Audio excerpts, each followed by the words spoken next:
Today, the /follow macro will get us jugs of bourbon from the Goldshire Inn within an hour, but that's not hard enough, so to make it more difficult, we'll be forced to follow the most recent person who did something in the chat box, and our only counterbalances are 1 selective follow, 1 limp for 5 seconds, and 1 speech to the masses. We need to get our gold, buy the booze, and get out before we're swarmed by Moonguard's depraved community. Good luck, Drinkleberg. Now, the first thing we do in a crucial time limit challenge is to do what any average person would do and stare at Marshall McBride's shiny dome. Look at that cue ball. Any pool table would be lucky to have him on it. You'll likely have a little trouble moving at first, but keep an eye on Radiant Rage, because after about 11 minutes of wondering if McBride polishes that dome to keep it so shiny, we use our 1 free autofollow so Mr. Rage will drag us away towards the inn. We've made a friend, and I, for one, am excited to see what adventures will... Yeah, our newly found friend is trying to drown us. After convincing him with our silver tongue that Drinkleberg here is handicapped, he confesses his love to us. Yes, you heard that right. The guy who tried to drown us not 5 seconds ago is now in love. Eventually, we reach the outskirts of Goldshire, but once we get there, we find ourselves squeezed into a corner, eavesdropping on the conversations inside. And with only half an hour left to go, things are not looking good. But watch for Rage over here. His role is not yet complete. We'll get back to them shortly, but we're about to take on another challenge. We aim to go from Booty Bay to Silvermoon City and punch Lorthamar in the face, but that's too easy, so we must be wholly smashed going all the way up there using only dragon riding, and anytime we fall below the smash line, we must stop to drink until we vomit. That's still a little too easy, so we only have 30 minutes before Silvermoon discovers what we're doing and shuts off the keep entirely to keep us out. Oh, and if we land, we must go backwards until we go back into the air, except in the Ghostlands and Silvermoon. Good luck, Walthrus. Now, the first thing you do when you take off the disguise is stuff so much booze in your stomach that the acid ruptures.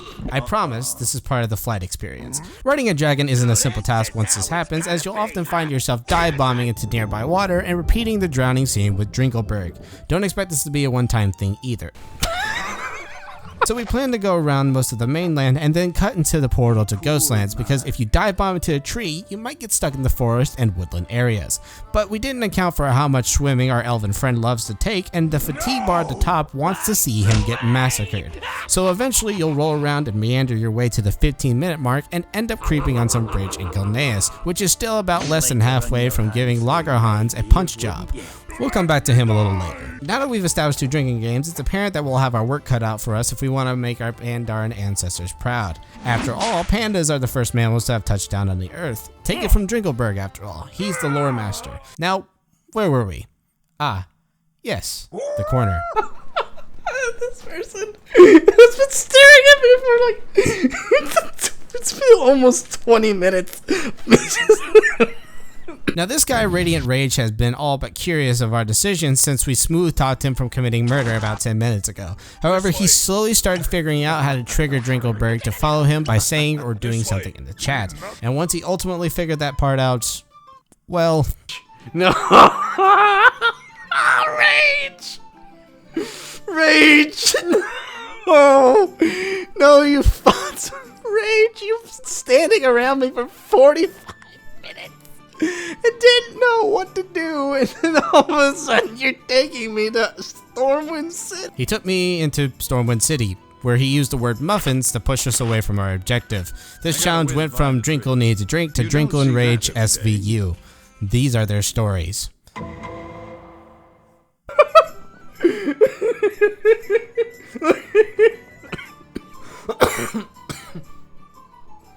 Oh my gosh, this way! Drinking.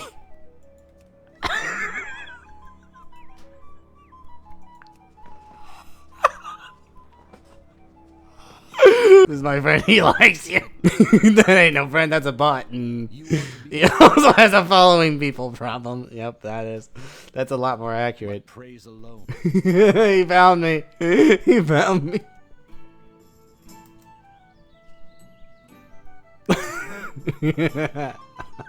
Now, Rage would eventually slip up, and we'd manage to enter an inn. Still, at this point, with no money, we'd have to sell our clothes to get booze, and even though we, of course, did that, yeah, wrong inn, still not enough money, and we're still over by like an hour and a half, so this attempt was a failure. We'll have to see if we can't turn that around, but we've got an elf to punch for now. I'm not on the ground. I'm not on the ground. This is still live attempt. No, why would you do, why would that be the solution to your problem here? Okay. Despite his passion for puddle jumping, our elf here is responsible for stopping his flyer and resetting his hangover by leaving a trail of slime time juice on the floor. But apparently he forgot where he was going, as Sylvanas' plague land was the perfect time for a dip in the pool, and he almost died because of it. Luckily for him, that was the most dangerous spot in the map, and he was soaring in the mountains in no time, cutting his way towards the portal to the Ghostlands. Well, except for another dip in the pool, as apparently he really wants to replay a scene in Jaws. Maybe that'll be his true passion we take care of once this is over. Once we arrive at the Eastern Plaguelands, we only have about 7 minutes before Lamar closes his doors, yet exploring Strathholm appealed to our drunken adventure far more than I'd like to admit. Regardless, after another intake of bile-producing levels of alcohol, we arrived at the portal entrance with only 5 minutes to go. At this point, we're having to run, and since we're alcoholics, not smokers, we can do that pretty well. Intake is needed and keep waddling like a drunk relative towards the cabinet. And step inside of the cabinet, it's a big, beautiful city where the guards will certainly not be happy with your misconduct.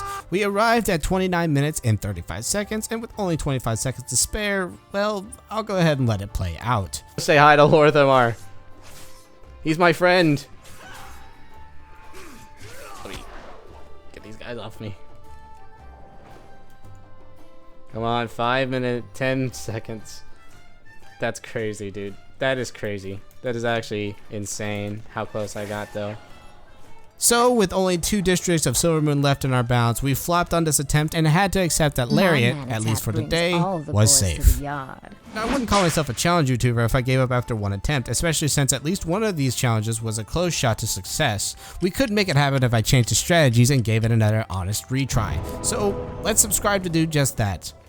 Please subscribe. Drinkleberry is reborn, and this time someone gets an achievement to allow him to strap in and start moving from Northshire 2 minutes in. This already has a much more excellent start as we arrive in Goldshire around 6 minutes, but we get stuck on a fence post conversation about Void Elf Paladins. Drinkleberry got tired of people obsessing over Void Elves, so we eventually found ourselves dashing towards the inn only to get caught up on a mailbox. The good news is we now have our gold only 7 minutes into the challenge. Thinking we could be clever with this advantage, we did the army limit to the inn only to get yanked out by the peanut gallery again. On the second attempt, we try to use our own autofollow, but once again this group of people who should be breaking this fence at this point stops us in our tracks. Finally, 12 minutes into the challenge, some random AFK person says something inside the inn, yanking us to go through the City of Filth and getting us closer to the objective. And then, well, we find ourselves bouncing around like some bellboy, talking to the worst of Moonguard's patriots. We almost got to the bartender here, but then a random Draenei lady was offering Cusco, and apparently a gnome version of a drunkard can't refuse because, let's be honest, we don't be looking at gnomes like that. It took us 44 minutes in the challenge to finally get to the bartender, and the only reason we got here was because some crab showed up, ran upstairs, and tracked us through the floor to get to the vendor. After seeing this was our holy savior, we asked the crab, who likes flyleaf, to drag us out of the inn. No dice. Once more, we started bouncing around again from person to person, finding ourselves fiddling down with time. Despite being close to the objective, all hope was lost. Until... Wait, it is! It's free! Freedom! Yes! Oh god, yes, I'm free! And so, with only 2 minutes left in the challenge, we can finally drink away all of our problems and forget the sorrows of being a gnome. Except we still have one more thing to fix. There's an elf vomiting on a port, about to go port side in the air and give lobotomy to business once again. This time though, the route is more straightforward. We're going straight towards the objective instead of avoiding the land, because honestly, if you fly high enough, trees won't be an issue. And this was working a hell of a lot more. I mean, 3 minutes in and we were already slogging the forest of Elwyn. And Elwyn loves slugs.